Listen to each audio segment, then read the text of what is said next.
ఏ friends మనకు previous question పేపర్స్ని మనం practice చేస్తున్నాం టెట్ సంబంధించినవి. సో అందులో సిడిపి సైకాలజీకి సంబంధించిన బిట్స్ ప్రాక్టీస్ చేస్తున్నాం.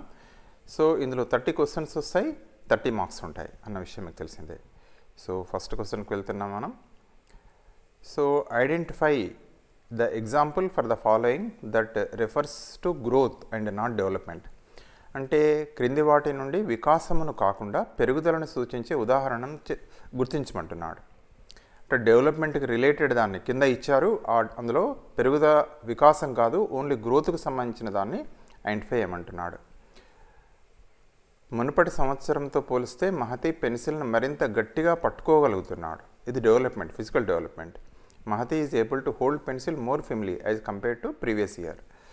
అర్చన 6 నెలల పాప తన తల్లిని చూసి నవ్వింది, అంటే ఉద్వేగ వికాసం. అర్చన ఏ 6 months old baby smiled on seeing her mother కదా. సో ఇది కూడా దేనికంటే వికాసానికి సంబంధించింది. తల్లి స్వీట్లు ఇవ్వకుండే ఏడ్చే విరాట్కు ఇప్పుడు తన ఆరోగ్యంగా ఉంచడమే ఆమె ఉద్దేశం అనే అర్థమైంది. Virat who used to cry when his mother refuse to give sweets now understands that her intention is to keep him healthy కదా. అది కూడా మనకు అవగాహన. సో అది కాగ్నిటివ్ డెవలప్మెంట్ కింద కూడా చెప్పుకోవచ్చు. ఈ 3 కూడా డెవలప్మెంట్, కానీ గ్రోత్కి సంబంధించిన ఎగ్జాంపుల్ అంటున్నాడు. Geeta has increased by an inch in height in the past 6 months. So 6 నెలల లోపల 1 ఇంచు పెరిగింది గీత అనేది దేనికి సంబంధించిందంటే చూస్తూనే ఉంది, పెరుగుదలకు సంబంధించింది. సో అందుకే 4th one is the right answer. So దయచేసి ఒకసారి మొత్తం ఆన్సర్స్ చూడాలి. క్వశ్చన్ కూడా 1-2 సార్లు చదువుకొని మనం ఆన్సర్కు వెళ్తే మనం ఈజీగా సులభంగా చేయొచ్చు. ఆన్సర్స్ అన్నీ కూడా దయచేసి చెక్ చేసుకోవాలి. మళ్ళీ ఒకసారి ఏదైనా డౌట్ ఉంటే వెనుకకు మళ్ళీ వెళ్ళాల్సి ఉంటుంది, క్వశ్చన్ చదవాల్సి ఉంటుంది. ఓకే, థైరాయిడ్ గ్రంథి తక్కువ అభివృద్ధి చెందడం వలన జరిగేది. అండర్ డెవలప్మెంట్ ఆఫ్ థైరాయిడ్ వల్ల జరిగేది రిటార్డెడ్ గ్రోత్, పెరుగుదల మందగిస్తుంది. గైగాంటిజం, అన్యూజువల్ ఎగ్జైట్మెంట్, రెస్ట్లెస్నెస్. ముఖ్యంగా ఇక్కడ మనకి ఏంటంటే గ్లాండ్స్ పైన పర్సనాలిటీ లోపల మూర్తిమత్వంలో జనరల్గా ఈ బిట్ అనేది ఫ్రేమ్ అయింది. పెరుగుదల అనేది మందగిస్తుంది. థైరాయిడ్ అనేది మన గొంతు భాగంలో ఉంటుందన్న విషయం తెలిసిందే. అది థైరాక్సిన్ అనే హార్మోన్ మామూలుగా విడుదల చేస్తుంది. ఆ థైరాక్సిన్ అనేది మనకు ఒకవేళ థైరాయిడ్ గ్రంథి తక్కువ డెవలప్ అయితే ఏమవుతుందంటే రిటార్డెడ్ గ్రోత్, పెరుగుదల మందగిస్తుంది. ఇక గైగాంటిజం మహాకాయత అనేది ఎట్లా వస్తుందంటే మెదడు లోపల పిట్యూటరీ గ్రంథి ఉంటుంది, పీయూష గ్రంథి. అది పిట్యూటరీ అనే హార్మోన్ రిలీజ్ చేస్తుంది. అది ఓవర్ ప్రొడక్షన్ కనుక అయినట్టయితే, ఏదైతే పిట్యూటరియన్ హార్మోన్ ఏదైతే ఉందో ఓవర్ ప్రొడక్షన్ కనుక అయితే అది గైగాంటిజం వస్తుంది. ఒకవేళ కనుక తక్కువ ఉత్పత్తి అయితే మెదడు లోపల ఉన్న గ్రంథి పిట్యూటరియన్ ఏదైతే ఉంటుందో పిట్యూటరీ గ్రంథి విడుదల చేసే హార్మోన్ తక్కువ అయితే మామూలుగా ఏమిటంటే డ్వార్ఫిజం వస్తుంది, చిన్నగా ఉంటారు పిల్లలు. డ్వార్ఫిజం అంటారు, గైగాంటిజం, డ్వార్ఫిజం. సో ఇట్లా గ్లాండ్స్ రిలేటెడ్ క్వశ్చన్స్ కూడా మన పర్సనాలిటీలు అడుగుతున్నారు, కొంచెం జాగ్రత్త. Next bit, learning can not happen without this. So ఇది లర్నింగ్కి వెళ్ళిన విషయం అంతనే ఉంది. అంటే అభ్యసనం అనేది ఇది లేకుండా జరగదు అంటున్నాడు. కెన్ నాట్ హ్యాపెన్ దిస్, జరగదు, ఇది లేకుండా అభ్యసనం జరగదు. ఒకటి learning goal, motivation, experience, instructor, బోధకుడు. అంటే ఇక్కడ అన్నీ కరెక్ట్ అనిపిస్తాయి, కానీ నియరెస్ట్ పాయింట్ ఏంది, లర్నింగ్కి మూలం మనందరికీ తెలిసిందే. బేసిస్ ఫర్ ద లర్నింగ్ అనేది ఎక్స్పీరియన్స్, అనుభవం అనేది చాలా ప్రాణం. అనుభవం ద్వారానే బిహేవియరల్ చేంజ్ వస్తుంది. బిహేవియరల్ చేంజ్ని మనం లెర్నింగ్ అని పేర్కొంటాం. సో అక్కడ క్వశ్చన్ మనకు 1-2 సార్లు చూడాలి, ఆన్సర్స్ని కూడా చూసుకొని అనాలిసిస్ చేసుకోవాలి. సో అక్కడ కీన్గా అడుగుతున్నాడు. అందుకే అభ్యసన అనుభవాలు అంటాం. మనం టీచింగ్ లెర్నింగ్ ప్రాసెస్లో కూడా అలా చూసినట్టయితే పైన లక్ష్యాలు అంటాం, లక్ష్యం, గోల్స్ అని అంటాం. తర్వాత నెక్స్ట్ 2వ కార్నర్లో అభ్యసన అనుభవాలు ఇస్తాం, తర్వాత మూల్యాంకనం అని ఇస్తాం. మీకు గుర్తుంది, ట్రయాంగిల్ షేప్లో పుట. సో ఎక్స్పీరియన్సెస్ అనేవి చాలా ఇంపార్టెంట్. నెక్స్ట్ బిట్కి వెళ్తున్నాం. ఒక అభ్యర్థి వివిధ సహజ సామర్థ్య పరీక్షలను ప్రయత్నించారు. అతని నిష్పాదన వేగం మరియు ఖచ్చితత్వంతో పదాలు మరియు సంఖ్యలను గ్రహించే సామర్థ్యం పరీక్షల్లో ఉత్తమంగా ఉంది. అతను మరింత విజయవంతం కాగల వృత్తి. A candidate has attempted various aptitude tests. సహజ సామర్థ్య పరీక్షలో పాల్గొన్నాడు. His performance was best on the test of ability to perceive words. పదాలను తొందరగా గ్రహిస్తున్నాడు, అర్థాలను కానీ వాక్యాలను కానీ. అండ్ నంబర్స్ మీద కూడా మంచి పట్టు ఉంది. అంటే జమలు, తీసివేతలు, గుణకారకాలపైన విత్ స్పీడ్ అండ్ అక్యురసీ. స్పీడ్గా చేస్తున్నాడు, అక్యురసీగా చేస్తున్నాడు. The profession in which he would be more successful. So అతడు ఏ వృత్తిలో రాణించగలుగుతాడు అని అంటున్నాడు ఈ సహజ సామర్థ్య పరీక్షల్లో. ఒకటి musician, clerical jobs, scientist, any other outdoor sports. So ఆటోమేటిక్గా దీన్ని ఏమంటారంటే క్లరికల్ అప్టిట్యూడ్. పదాలను ఉంటాయి బ్యాంక్ లోపల క్లరికల్ అప్టిట్యూడ్, క్లర్క్స్ సంబంధించిన ఉద్యోగాలు ఇస్తారు కదా, ఇండ్లైనా కూడా గుమాస్తా సంబంధ ఉద్యోగాల్లో అతను రాణిస్తాడు. సో ఈ విధంగా దయచేసి ఈ అప్టిట్యూడ్ సహజ సామర్థ్య పరీక్షలపైన అప్లికేషన్ అడుగుతున్నాడు. అప్లికేషన్ ఇచ్చిండు ఎగ్జాంపుల్, దాని యొక్క వినియోగం ఇచ్చి మనం గుర్తించమంటున్నాడు. To create a non threatening learning environment a teacher should not encourage.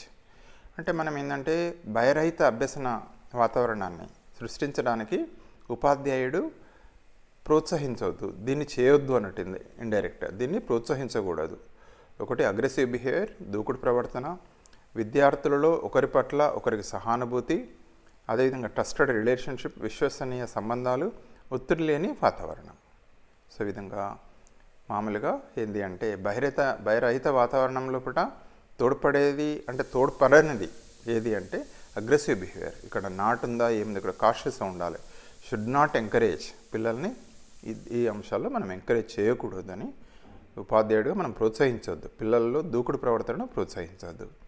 ఇక మిగతా అన్నీ కరెక్టే కదా, ఎంపతి ఉండాలి, trusted relationship, stress free atmosphere అనేది సహాయపడుతుంది. సో ఏదైనా ఒక అంశం ఆధారంగా ఒక వ్యక్తి లేదా వస్తువుకు సానుకూల లక్షణాలను ఆపాదించే ధోరణి. ఏ tendency to assign A positive qualities to A person are thing based on any one of the aspect. అంటే ఒకే లక్షణం ఆధారంగా ఒక వ్యక్తిని మంచివాడని చెడ్డవాడని నిర్ణయించడం అనేది దేన్ని సూచిస్తుంది? ఒక వ్యక్తి ఏదో సంథింగ్ మనకు ఎక్కడో సందర్భంలో ఒక చెడు పని ఏదో సంథింగ్ రాంగ్ మనకు నచ్చని ఎవరినో తిడుతున్నాడు, ఏదో చేస్తున్నాడు, వెంటనే ఆ వ్యక్తి మంచోడు కాదని అనుకోవడం, లేదా ఒక వ్యక్తి చాలా మంచి ఒక బిహేవియర్ పాజిటివ్ కనబడుతుంది, ఆయన చాలా మంచోడు అని అనుకోవడం. అంటే ఒకే సంఘటన ఆధారంగా దాన్ని ఏమంటారు? ఏదైనా ఒక అంశం ఆధారంగా ఒక వ్యక్తి లేదా వస్తువు సానుకూలత అని ఇచ్చాడు. ఇక్కడ ఏదైనా కావచ్చు, పాజిటివ్ కావచ్చు, నెగిటివ్ కావచ్చు, ఆపాదించే ధోరణి ఏమంటారు? Horn effect, objectivity, neutrality, halo effect. దీన్ని హాలో ప్రభావం అంటారు. సో ఇది కూడా మనకు ఇందులో మూర్తిమత్వం లోపల వస్తుంది. సో దయచేసి మనం కొంచెం జాగ్రత్తగా ఉండాలి. తరగతి 6 ఉపాధ్యాయులు అర్థశాస్త్రంలోని కొన్ని భావనలను తన విద్యార్థులను అర్థం చేసుకోవడానికి స్థానిక మార్కెట్ యార్డ్కు తీసుకువెళ్ళింది. ఉపాధ్యాయురాలు ఉపయోగించిన అభ్యసన వనరును ఏంది అంటున్నారు. ఆమె ఫీల్డ్ ట్రిప్ తీసుకెళ్ళింది. అంటే మామూలుగా అర్థశాస్త్రం లోపల కొన్ని భావనలు అర్థం మార్కెట్ యార్డ్కు తీసుకెళ్ళిందట. ఫర్ ఎగ్జాంపుల్ పోస్ట్ ఆఫీస్ కావచ్చు, లేదా మనం బేకరీ తయారు చేసుకోవడానికి బేకరీ ఎట్లా బ్రెడ్ తయారు చేస్తారో మనం బ్రెడ్ ఇండస్ట్రీకి తీసుకెళ్తాం పిల్లల్ని ఫీల్డ్ ట్రిప్. పంటలు ఎలా పండుతాయో తెలియడానికి అక్కడికే వెళ్తాం, పంట నూర్పిడి ఎట్లా జరుగుతుందో. సో అక్కడ దాన్ని ఉపయోగించిన వనరు ఏంటిది, ద లెర్నింగ్ రిసోర్స్ ఏంటిది అని అంటున్నారు. అంటే దాన్ని ఫర్ ఎగ్జాంపుల్ ఇక్కడ చూస్తూనే ఉంది, కమ్యూనిటీ సమాజం లోపల వనరు, సమాజ వనరు, పేరు గ్రూప్, సమూహ, సాంకేతికము, ప్లే. ఇక్కడ క్లియర్ కట్గా ఈజీగా దొరుకుతుంది సమాజం యొక్క వనరులు. సో వనరులు మనం తీసుకున్నట్టయితే జనరల్గా రిసోర్సెస్ అంటాం కదా, ఇది community resources. So identify the incorrect statement related to continuous comprehensive evaluation. సిసిఈకి సంబంధించిన సరికాని స్టేట్మెంట్. సిసిఈ అండ్ సరికాని స్టేట్మెంట్ ఏంటి? Continuous comprehensive evaluation. CCE is recommended by right to education act. ఇది రైటే.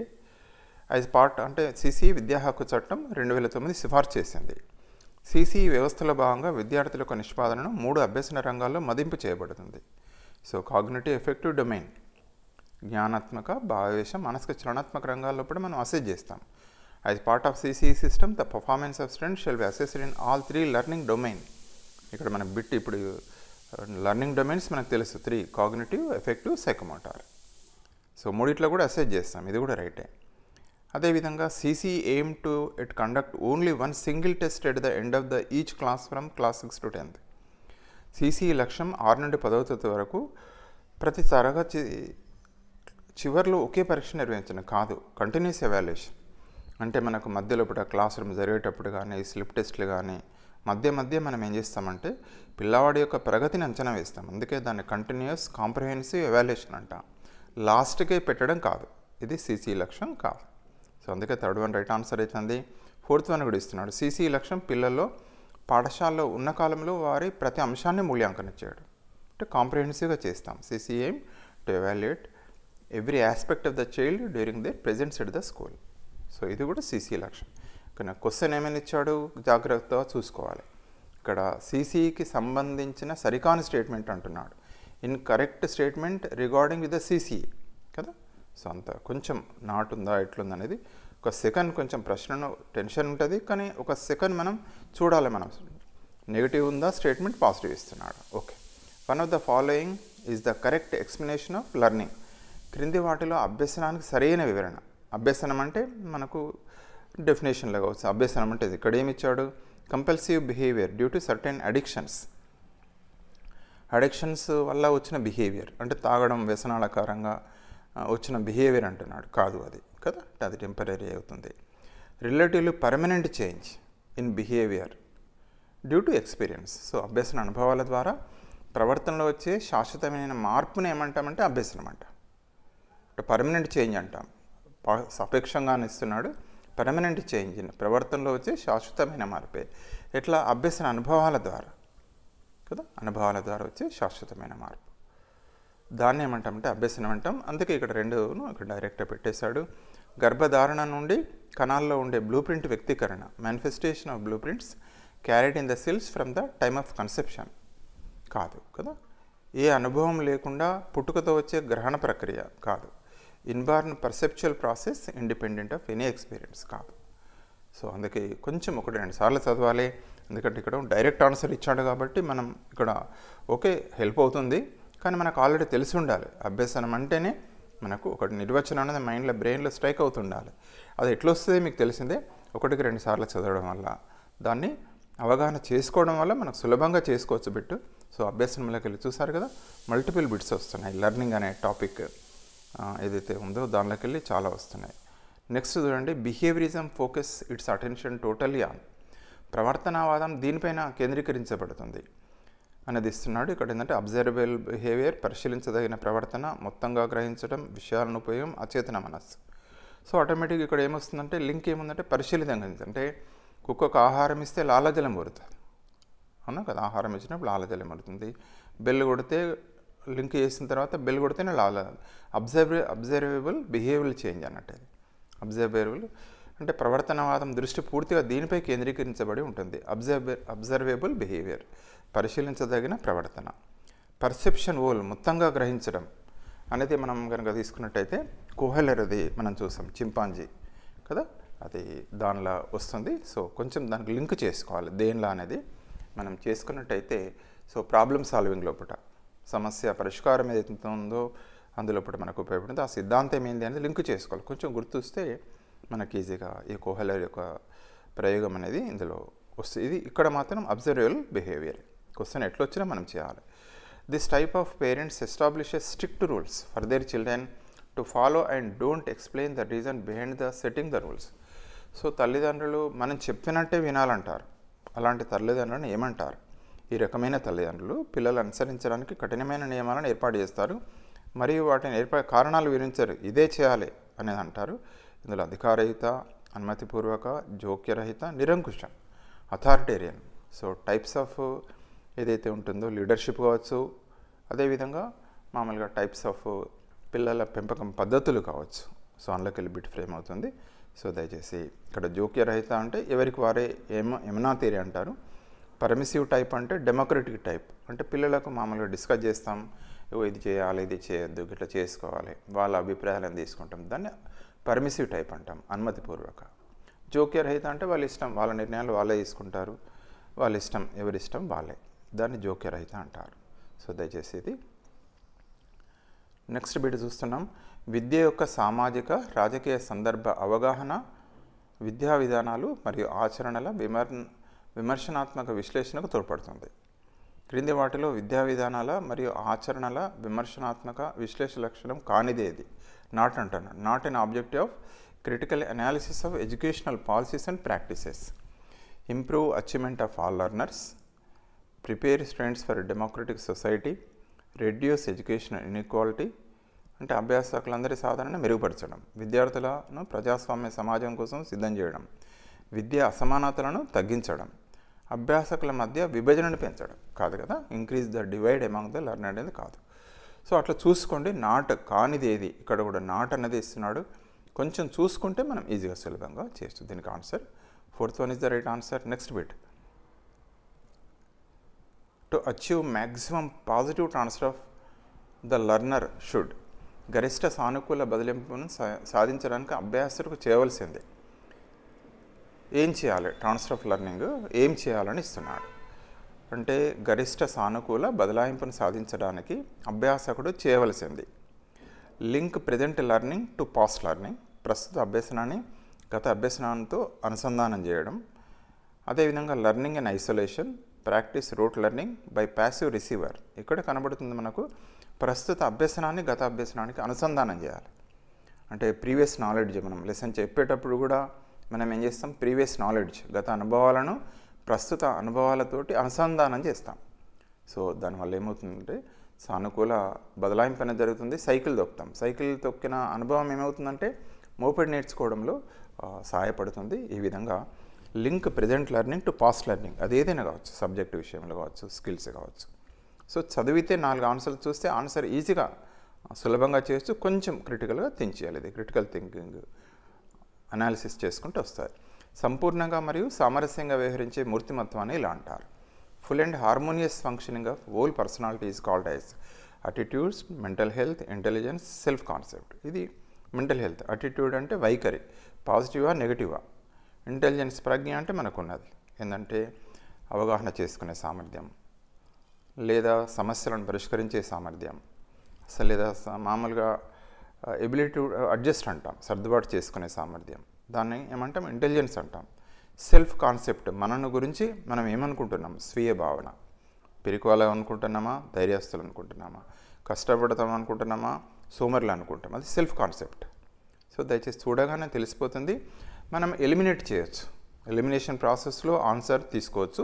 ఇప్పుడు వైఖరి కాదు, ఇంటెలిజెన్స్ కాదు, సెల్ఫ్ కాన్సెప్ట్ కాదు, మరి ఏంటిది ఇక్కడ, ఇక మిగిలింది మెంటల్ హెల్త్. అట్లా కూడా మనం ఎలిమినేషన్ ప్రాసెస్లో వెళ్ళి ఆన్సర్ను పట్టుకోవచ్చు. ఇక నెక్స్ట్ బిట్ ఏంటంటే, మనోవైజ్ఞానిక శాస్త్రవేత్త ఎబ్బింగ్హాస్ ఈ దృగ్విషయం గురించి చేసిన తన పనికి ప్రసిద్ధి చెందాడు. The psychologist Ebbinghaus is known for his work about the phenomena of. Ebbinghaus అంటేనే మనకు తెలిసిపోతుంది, ఆయన విస్మృతి పైన ప్రయోగాలు చేశాడు. విస్మృతి ఒక నేర్చుకున్న తర్వాత మనం ఎంతవరకు మర్చిపోతాము, 24 అవర్స్లో ఎంత మర్చిపోతాము, లేదా 6 అవర్స్లో ఎంత, లేదా 1 మంత్లో ఎంత, అట్లా చేశాడు. అది కూడా ఇచ్చాడు, అది కూడా గుర్తుపెట్టుకోవాలి. ఏదైనా ఆయన చేసిన ప్రయోగం దేని మీద అంటే ఇంటెలిజెన్స్ కాదు, అప్టిట్యూడ్ కావచ్చు, ఫర్గెటింగ్ విస్మృతి పైన ప్రయోగాలు చేశాడు, అటిట్యూడ్ పైన కూడా కాదు. సో ఎబ్బింగ్హాస్ అంటేనే విస్మృతి, ఆ యొక్క పర్సంటేజ్ పైన కూడా క్వశ్చన్ వస్తుంది. ఇక్కడ మాత్రం ఇది ఫర్గెటింగ్, దయచేసి అది కూడా చూసుకోవాలి. విస్మృతి శాతం ఎంత, లేదా రివర్స్ అడుగుతాడు, లేదా మెమరీ ఎంత ఉంటుంది అంటాడు, అది కొంచెం దయచేసి చూసుకుంటే ఖచ్చితంగా మెమరీ అండ్ ఫర్గెటింగ్లోకి వెళ్ళి బిట్ ఫ్రేమ్ అయింది.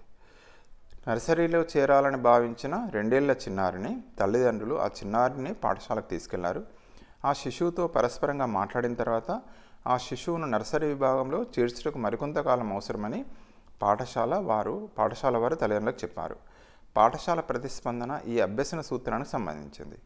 The parents of 2 years old child whom they wanted to admit in nursery took the child to a school. The school, after interacting with the child, told the parents that their child needs some more time to join the nursery section. The response of the school is related to this learning principle. ఇక్కడ ఏమంటున్నారు, principal, learning principal, readiness, సంసిద్ధత కదా. ఒక సంసిద్ధం అంటే సంసిద్ధత అంటే అది భౌతిక సంసిద్ధత కావచ్చు, లేదా మానసిక సంసిద్ధత కావచ్చు. వెరీ వెరీ ఇంపార్టెంట్ కదా. లెర్నింగ్ అనేది లెర్నింగ్ ఫ్యాక్టర్స్లో వస్తుంది. మామూలుగా మనందరికీ తెలిసిందే మ్యాచ్యూరిటీ కానీ, రెడీనెస్ కానీ, మోటివేషన్ కానీ ఇవన్నీ వస్తాయి. సరే ఏదైనా రెడీనెస్ దానికి సంబంధించింది, ఎఫెక్టివ్, షేపింగ్, డిస్క్రిమినేషన్ కాదు. రెడీనెస్ అనేది దానికి సంబంధించిన అంశం ఇది. సో ఇక్కడ first one is the right answer. The schedule reinforcement where learner is not sure about when he is going to be given reinforcement. పునర్బలన నియమంలో అభ్యాసకుడుకు తనకు ఎప్పుడు పునర్బలన లభిస్తుందో ఖచ్చితంగా తెలియదు. సో పునర్బలనం రకాలు మీద అంటే Skinner reinforcement time, positive reinforcement, negative reinforcement, fixed ratio reinforcement, fixed interval reinforcement, variable reinforcement. దీని correct answer మనకు చదవగానే తెలుస్తుంది. It is variable reinforcement. Answer ఎక్కడుందో చూద్దాం. కంటిన్యూస్ వేరియబుల్ 4వది. అంటే రీఎన్ఫోర్స్మెంట్ అంటే ఎప్పుడు లభిస్తుందో తెలియదు దానికి. కంటిన్యూస్ రీఎన్ఫోర్స్మెంట్ అంటే ఫర్ ఎగ్జాంపుల్ వెంటనే ఆ యొక్క పావురం ఒకసారి పెగ్గేస్తే ఆహారపు గిలికి వస్తుంది, ఒకసారి పెగ్గేస్తే ఆహారపు గిలికి వస్తుంది. లేదా ఒకటి రైట్ మార్క్ అయితే వెంటనే మనకు 1 మార్క్ వస్తుంది. అది కంటిన్యూస్ రీఎన్ఫోర్స్మెంట్ అంటాం. అదేవిధంగా ఫిక్స్డ్ ఇంటర్వెల్, ఇది రెండోది చూస్తున్నాం. ఫిక్స్డ్ ఇంటర్వెల్ అంటే ఏంటంటే 3 సార్లు పెగ్గేస్తే fixed interval, 3 times fixed interval అంటే ఇక్కడేమో ఫిక్స్డ్ ఇంటర్వెల్ అంటే 3 మినిట్స్కి ఒకసారి ఇంటర్వెల్ టైం. మనకి ఇంటర్వెల్ ఎప్పుడు వస్తుంది అంటే 12 o'clock, అట్లా గుర్తుపెట్టుకోండి. ఇంటర్వెల్ టైం అంటే 5 మినిట్స్కి ఎన్నిసార్లు పెగ్గేసినా కాదు, మనకి ఏం చేస్తుందంటే ఒక 3 మినిట్స్కి ఒకసారి ఒక ఆహారపు గిలికి వచ్చేటట్టు ఏర్పాటు చేశాడు. ఇంటర్వెల్ టైం, మనకు స్కూల్లో ఇంటర్వెల్ అంటే ఏంటంటే టైం. అట్లా fixed interval reinforcement. Fixed ratio, స్థిర నిష్పత్తి పునర్బలనం అంటే ఫర్ ఎగ్జాంపుల్ మామూలుగా బీడీ కార్మికులకు ఏం చేస్తారంటే ఒక కట్టలో 50 25 ఉంటాయి. 25 కట్ట కడితే వాళ్ళకి ఏం చేస్తారంటే ఒక 5 రూపాయలు వాళ్ళకు వస్తుంది. ఎన్ని చేసినా పర్లేదు కానీ 25 ఉండాలి. దాన్ని స్థిర నిష్పత్తి అంటారు, ఫిక్స్డ్ రేషియో. అదేవిధంగా మామూలుగా ఇక్కడ ఏంటంటే ఒక 5 సార్లు, అదొకటి ఏదైనా ఒకటి ఎగ్జాంపుల్ గుర్తుపట్టుకుంటే చాలు. స్థిర నిష్పత్తి అంటే అది.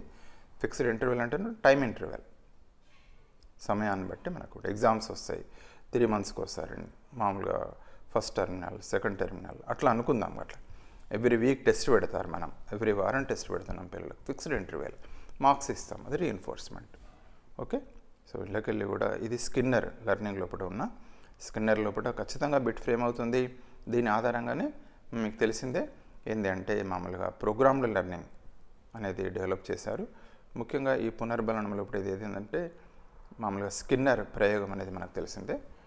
దయచేసి అది కొంచెం చూసుకోవాలి. సిద్ధాంతం ఆపరెంట్ కండిషన్. ఇక నెక్స్ట్ ఆర్టీఈ చట్టం 2009 షెడ్యూల్లో పేర్కొన్న నిబంధనలు మరియు ప్రమాణాల ప్రకారం 6 నుండి 8 తరగతులు నిర్వహించే పాఠశాలలో ప్రతి తరగతికి కనీసం ఉపాధ్యాయుడు ఉండాలి. తద్వారా కనీసం క్రింద ఇచ్చిన విషయానికి సబ్జెక్ట్స్ ఒక ఉపాధ్యాయుడు ఉండాలి. ఒకటి సైన్స్ సోషల్, 2 మ్యాథమెటిక్స్ లాంగ్వేజ్. ఆర్టీలో ఇచ్చారు, ఒకసారి చూస్తే మీకు ఈజీ. సైన్స్ అండ్ మ్యాథమెటిక్స్ కలిపి ఒకరు, సోషల్ ఒకరు, లాంగ్వేజ్కి ఒకరు, ముగ్గురు, కనీసం ముగ్గురు ఉండాలి. సో దయచేసి ఇది second one is the right answer. Third ఏమి ఇచ్చాడు, science, language, social studies, mathematics అని ఇచ్చాడు. కానీ కాదు, ఇక్కడ సైన్స్ అండ్ మ్యాథమెటిక్సే. ఇక లాస్ట్ది science, social, language and mathematics కాదు.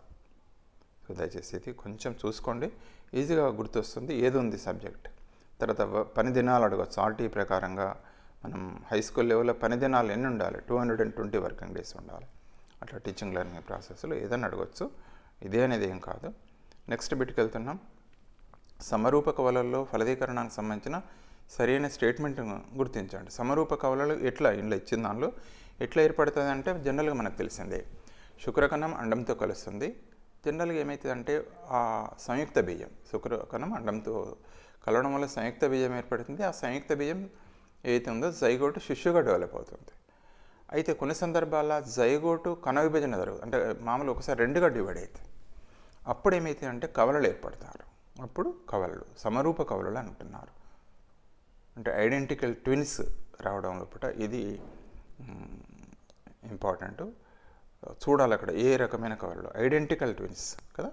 దీనికి కారణం ఏంటంటే single ohm is fertilized by single sperm. అందువల్ల ఒక శుక్రకణం ద్వారా ఫలదీకరణ చెందుతుంది అది. సో అక్కడ విషమరూప కవలలు కూడా ఉంటుంది. అంటే ఒక మామూలు ఏం చేస్తాడంటే ఓకే, ఇదైతే మనం single ovum is fertilized by using sperm అనేది important. Single ovum is fertilized by 2 sperms కాదు. 2 ovums are fertilized by single sperm కూడా కాదు. 2 ovums are fertilized by 2 sperms, 2 అండాలు 2 శుక్రకణాల ద్వారా ఫలనీకరణం చెందుతాయి. ఇది కూడా కాదు. సో దయచేసి అక్కడ కూడా అంటే గ్రోత్ అండ్ డెవలప్మెంట్ మనకు అక్కడ కన్సెప్షన్కి వెళ్ళి అడుగుతున్నాడు. కోల్బర్గ్ ఒక వ్యక్తి యొక్క నైతిక వికాసాన్ని దీని సంబంధంగా వివరిస్తాడు. Kohlberg explains moral development of a person in relation to their. Moral development దేనికి రిలేటివ్గా ఉంటుంది, దేనికి రిలేషన్షిప్ ఉంటుంది. Physical development, language development, cognitive development. అంటే సంజ్ఞానాత్మక వికాసం అంటే మానసిక వికాసాన్ని బట్టే పిల్లల లోపల మోరల్ డెవలప్మెంట్, కాగ్నిటివ్ డెవలప్మెంట్కు లింక్ ఉంటుంది సంజ్ఞానాత్మక వికాసాన్ని బట్టి. అంటే కాగ్నిటివ్ డెవలప్మెంట్ అంటే మనకు తెలిసిందే. సంజ్ఞానాత్మక వికాసం అంటే మామూలుగా సంజ్ఞానాత్మకత అంటాం. అంటే పిల్లలు ఆలోచించే సామర్థ్యం అనేది డెవలప్ కావడం, ability to think and understand about himself his surroundings, which is known as cognition అంటాం. కాగ్నిటివ్ డెవలప్మెంట్లో అంటే దాన్ని అందులో వస్తుంది. అందులో భాషా వికాసం వస్తుంది, డెవలప్మెంట్ ఆఫ్ థింకింగ్ వస్తుంది కదా. సో ఇందులో దేనికి లింక్ ఉంది అంటే మోరల్ డెవలప్మెంట్కు కాగ్నిటివ్ డెవలప్మెంట్కు ఇంటర్ రిలేటెడ్ ఉంటుంది. So cognitive development is must for the moral development, inter relationship, ఉద్యోగ వికాసం కాదు. Asha keeps learning from various online sites as it gives immense pleasure. This example of, తనకు అపారమైన ఆనందం కలుగుతుంది కాబట్టి ఆశ వివిధ ఆన్లైన్ సైట్ల నుండి అభ్యసనం నేర్చుకుంటుంది. ఎగ్జాంపుల్, షీ ఈజ్ ఎంజాయింగ్, ఆమె ఆ యొక్క ఆన్సైట్లోకి వెళ్ళి తీసుకుంటుంది, అది ఎంజాయ్ చేస్తుంది ఆమె. సో అది ఇంట్రిన్సిక్ మోటివేషనా, ఎక్స్ట్రిన్సికా, అన్నేచురలా, ఫోర్స్డ్ మోటివేషన్ కాదు. ఆమె ఎంజాయ్ ఎప్పుడైతే చేస్తుందో దాన్ని ఇంట్రిన్సిక్ మోటివేషన్ అంటారు. ఒక పిల్లవాడు క్రికెట్ ఆడుతూ చాలా ఆస్వాదిస్తున్నాడు, ఎంజాయ్ చేస్తున్నాడు, లేదా సంగీతం వింటూ ఆనందిస్తున్నాడు, సంగీతం నేర్చుకుంటూ ఆనందిస్తున్నాడు, అది ఏ మోటివేషన్ అంటే ఇంట్రిన్సిక్ మోటివేషన్. అట్లా కాకుండా ఎవరైనా బహుమతులు ఇస్తే, ఎవరైనా మెచ్చుకుంటే నేర్చుకోవడం ఏంటంటే ఎక్స్ట్రిన్సిక్ అంటారు. ఇక్కడ తామే ఆనందం పొందుతున్నారు కాబట్టి ఇది ఇంట్రిన్సిక్ మోటివేషన్, అంతర్గత ప్రేరణ. ప్రేరణ అనేది రెండు రకాలు, బాహ్య ప్రేరణ, అంతర్గత ప్రేరణ అని మీకు తెలిసిందే. Next, identify the incorrect statement related to inclusive education.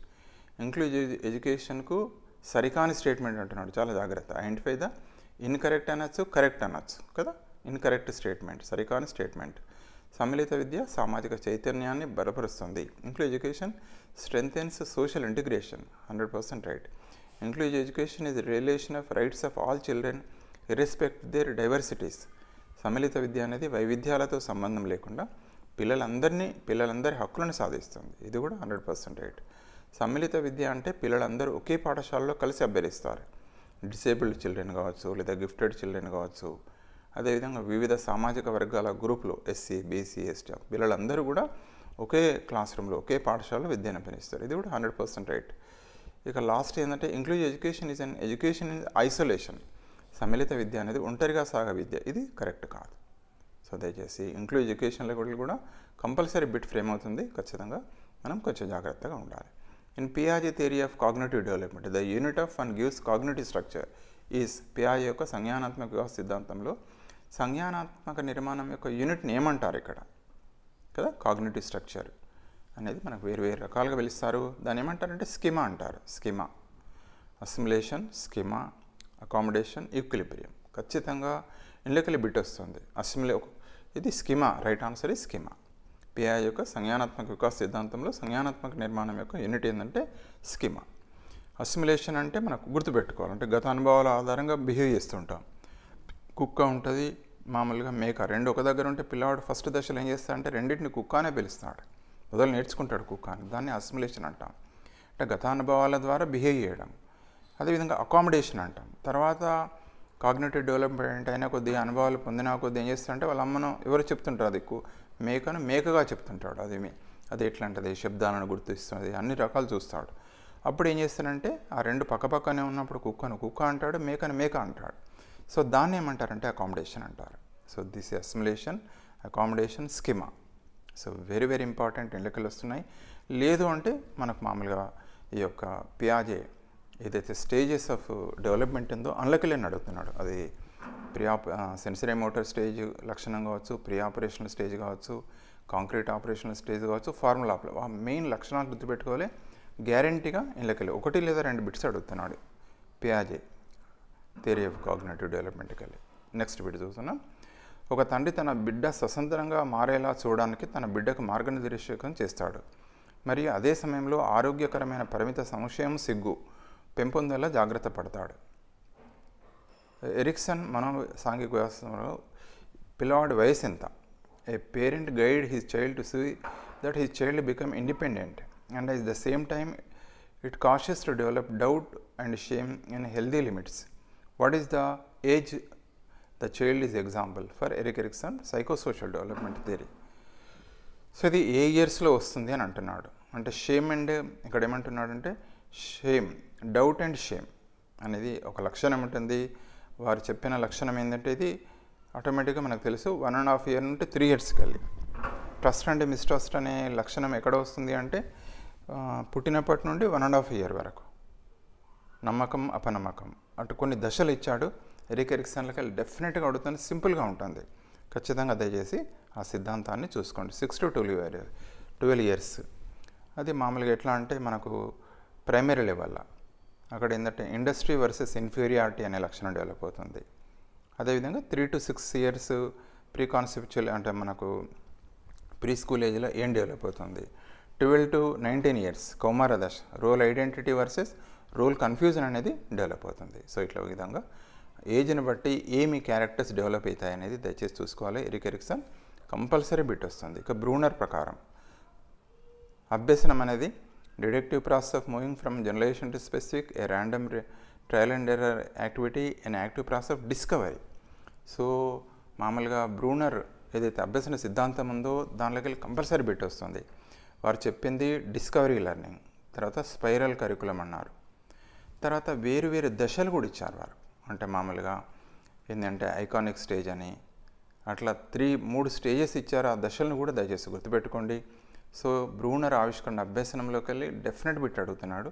ఒకసారి చూసుకోండి. ఇప్పుడు ఫర్ ఎగ్జాంపుల్ ఇది ఉంది, ఒకసారి మనకు అందులో ఏమేమి వస్తుంది, ఒకసారి మళ్ళీ బ్యాక్ వెళ్ళిపోయి బ్రూనర్ మన దానిలో కూడా అన్నిటిపైన మనం వీడియోస్ ఉన్నాయి. దయచేసి మీకు ఏదైనా డౌట్ ఉంటే కూడా చూసుకోవచ్చు. ఏ కండిషన్ రెస్పాన్స్ స్టిమ్యులస్ ఏదైనా ఇక్కడ బ్రూనర్కి సంబంధించింది డిస్కవరీ అని ఇచ్చాడు. ఆ పదం కీవర్డ్ మనకు దొరుకుతుంది, దాన్ని పట్టుకొని మనం ముందుకెళ్ళాలి. క్రింది వాటిలో భాగస్వామ్య అభ్యసనం యొక్క లక్షణం కానిది. One of the following is not a feature of collaborative learning. So cooperative learning, collaborative learning అనేది మనకు తెలిసిందే. సో అది అందులో లక్షణం కానిది ఏది అంటున్నాడు. ఇంటర్డిపెండెన్స్ ఉంటుంది కొలాబరేటివ్ లెర్నింగ్లో. కామన్ గోల్ అనేది ఉంటుంది కదా. ఏదైనా ఒక ఫర్ ఎగ్జాంపుల్ మనం సైన్స్ ఫేర్ నిర్వహించుకుందాం అనుకుంటున్నాం స్కూల్లో, అందరిది కామన్ గోల్ అచీవ్ చేస్తుంటాం. అదేవిధంగా కలెక్టివ్ రెస్పాన్సిబిలిటీ కూడా అందరం కలిసి చేయాలి, అది రెస్పాన్సిబిలిటీ. తర్వాత నెక్స్ట్ ఏంటంటే సాలిట్యూడ్, ఏకాంతం అనేది కాదు. సో దయచేసి అభ్యసనం కానిది లేదా లక్షణం ఏదైనా కూడా అడుగుతాడు. ఎందుకెళ్ళినా మనం తీసుకోవచ్చు. పాజిటివ్ అడిగితే ఇవన్నీ పాజిటివ్లు ఒకటో ఇస్తాడు, అప్పుడు నెగిటివ్స్ పెంచుతాడు.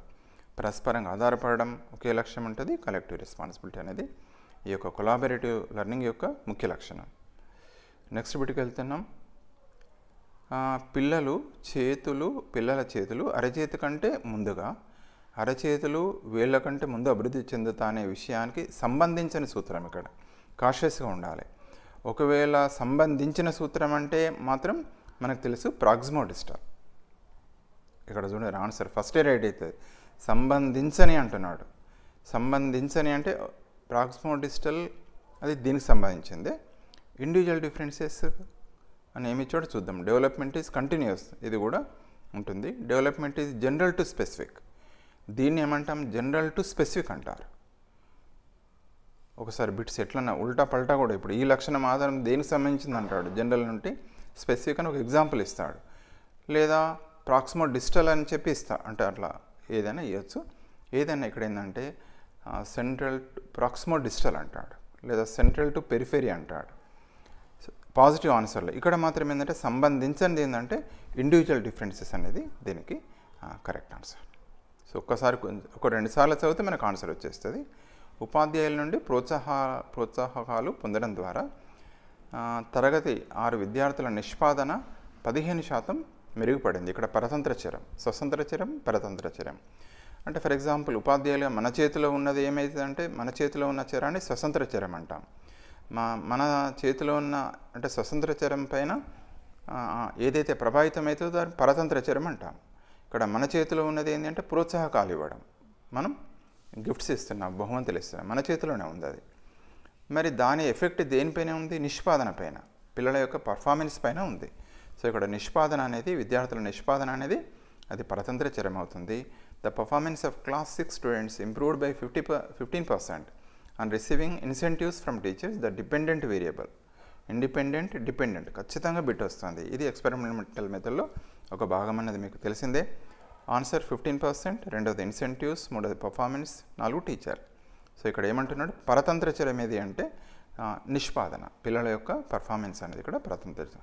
ఒకవేళ ఇండిపెండెంట్ అంటే మాత్రం ఏమవుతుంది అంటే ఇన్సెంటివ్స్, ఇక్కడ ఇవ్వలేదు, అది టీచర్ ఇచ్చే ఇన్సెంటివ్స్. సో ఇక్కడ ఆన్సర్ మాత్రం పరతంత్ర చర్యం నిష్పాదన అవుతుంది. A teacher shall conduct teaching in this way, ఉపాధ్యాయుడు ఈ విధంగా బోధన నిర్వహించాలి. ఒకటి, అభ్యాసకుని దృష్టిలో ఉంచుకొని బోధించాలి, ప్రతి ఒక్కరికి ఒకే పద్ధతిలో బోధించాలి, ఏ సబ్జెక్టులో అయినా ఒకే పద్ధతి, ఏ పాఠమైనా తప్పనిసరిగా ఐసీటీని ఉపయోగించాలి. సో ఇక్కడ ఏంటంటే మనం ఇందులో బెస్ట్ ఆన్సర్ ఏంటంటే teach keeping the learner in mind, అభ్యాసకుని దృష్టిలో ఉంచుకొని మనం బోధించాలి. ప్రతి ఒక్కరికి ఒకే పద్ధతి అనేది కాదు కదా, ఏ సబ్జెక్టులో అయినా ఒకే పద్ధతి కాదు. అదేవిధంగా ఏ పాఠమైనా తప్పనిసరిగా ఐసీటీని ఉపయోగించాలనేది ఏం లేదు, సందర్భాన్ని బట్టి మనం ఉపయోగిస్తాం. ఎవరిని దృష్టిలో ఉంచుకొని బోధించాలి అంటే అభ్యాసకుడిని దృష్టిలో ఉంచుకొని బోధించాలి. So first one is the right answer. So next bit and final bit, as per ఎన్సీఎఫ్కి వెళ్ళి కూడా చాలా బిట్స్ వస్తున్నాయి. దయచేసి ఒకటే వస్తుంది కంపల్సరీ, చాలా అంటే కంపల్సరీగా వస్తుంది. The curriculum must enable children to, NCF 2005 ప్రకారం విద్యా ప్రణాళిక ఈ విధంగా ఉండేటట్లు చేయాలి. ఒకటి, రిప్రొడక్షన్ ఆఫ్ టెక్స్చువల్ నాలెడ్జ్, అంటే బట్టి, ఒక రకంగా చెప్పాలంటే రిప్రొడ్యూస్, బట్టి పట్టడం కాదు. ఉపాధ్యాయుని నుండి మాత్రమే జ్ఞానాన్ని పొందడం కాదు, అది కూడా కాదు. వారి ఆసక్తిని, నర్చర్ దేర్ క్యూరియాసిటీ, పిల్లల లోపల ఉన్న క్యూరియాసిటీని పెంచాలి, అది ఒక లక్ష్యం. ఫైనల్గా పరీక్షలకు సిద్ధం చేయడం కూడా కాదు. సరే, దీన్ని బట్టి దయచేసి ఎన్సీఎఫ్ కానీ ఆర్టీఈ కానీ తర్వాత ఖచ్చితంగా బిట్స్ వస్తున్నాయి. దయచేసి ఒక్కసారి చూసుకుంటే ఒక మార్క్.